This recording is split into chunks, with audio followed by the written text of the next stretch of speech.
Christopher Nolan's latest epic is now available for home viewing on DVD and Blu-ray. Let's talk Tenet.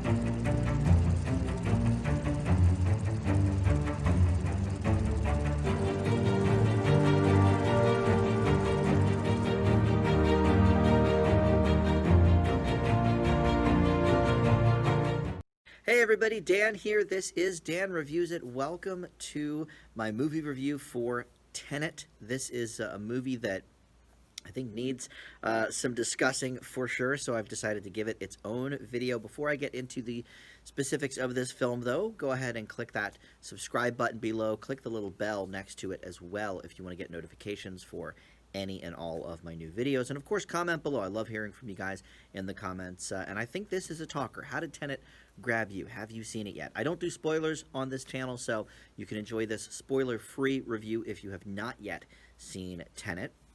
And this is a movie that I actually did get to see in theaters.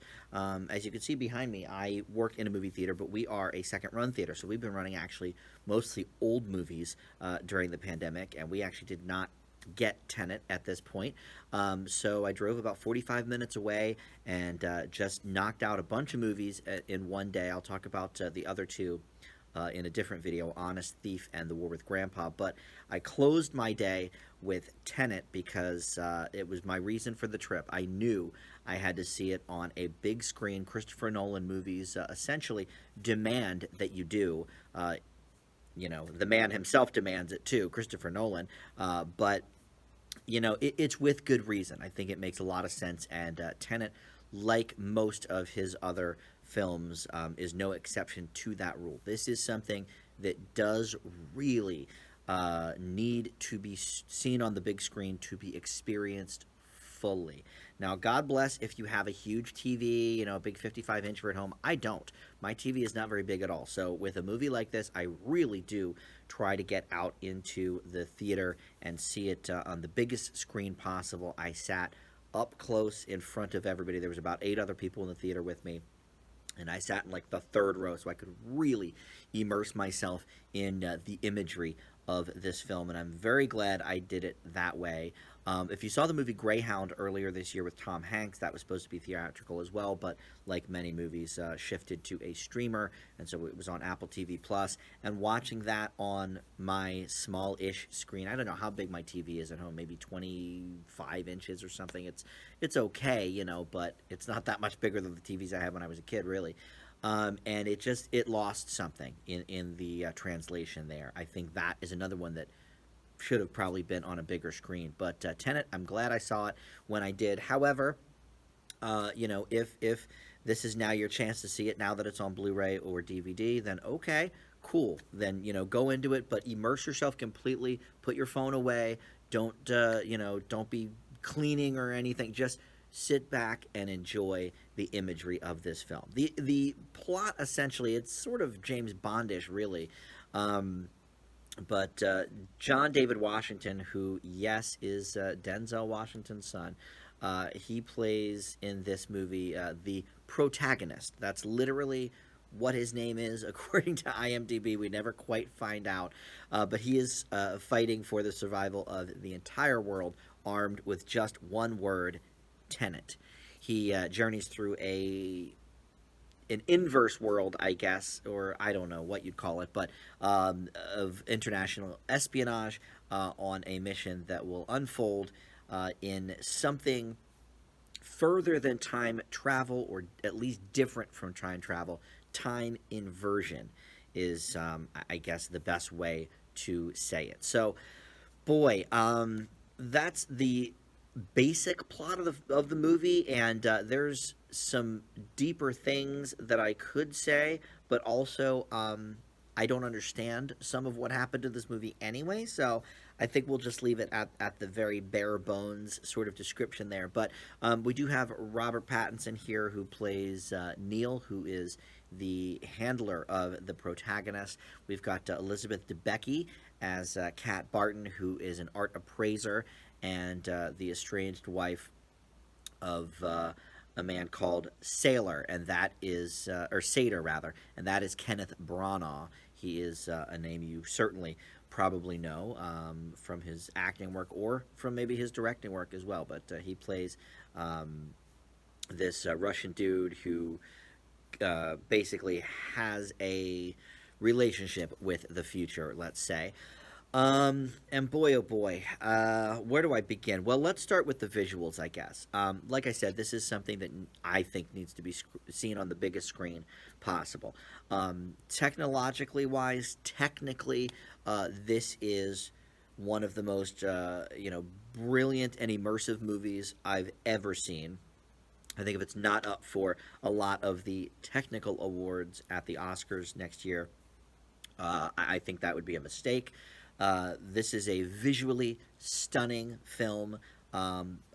It might be even a masterpiece visually. This is one of those films where, um, maybe the still frames themselves aren't works of art, like I could say about some films that I've seen. Like Up is example of a movie. I always say like every frame of that film is basically a work of art. You could hang that, in your house or whatever. Here, I think it's more the sum of its parts, and I think you do need to see the moving pictures of this movie to really get the full. Yes, screen grabs are cool, and shot for shot, okay, it looks neat enough, but it does need to be kind of taken in context because the backward stuff, um, in tandem with the forward stuff is I mean it's something to marvel in.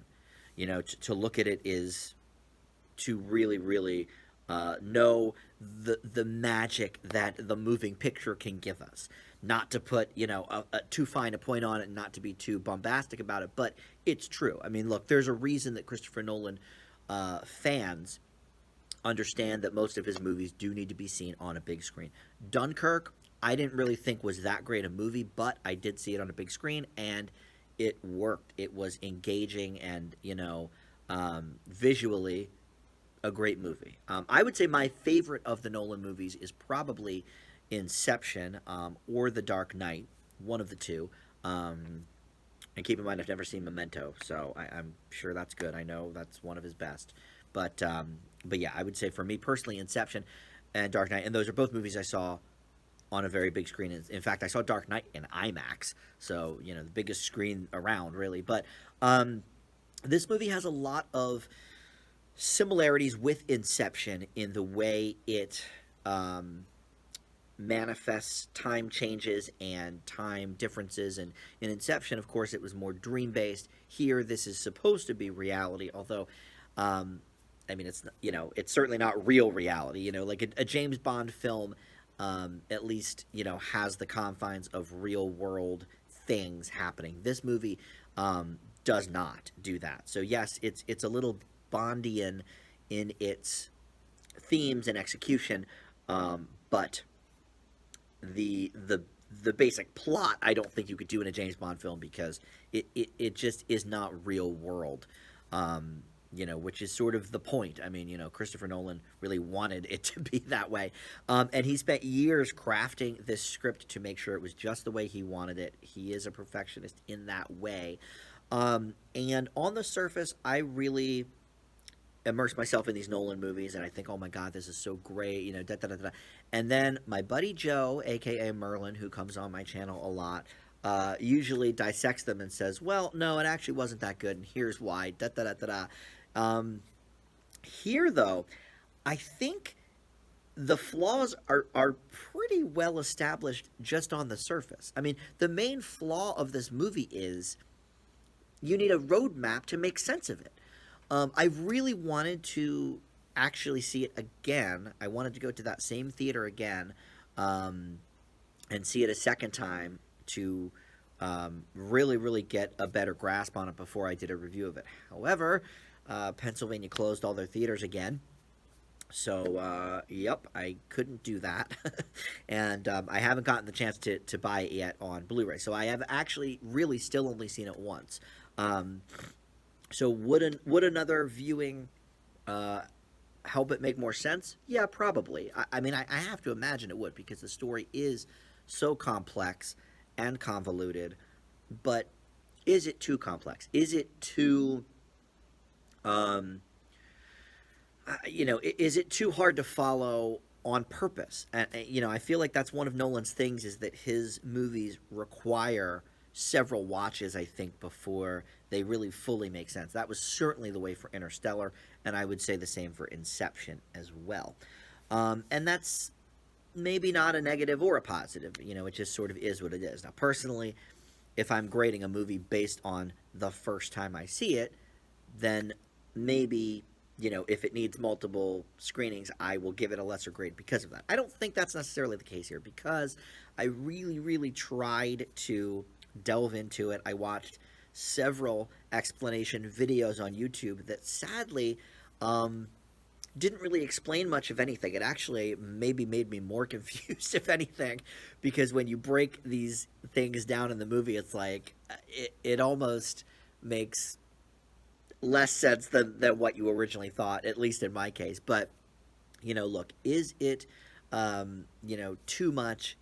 Is it too, mind bendy?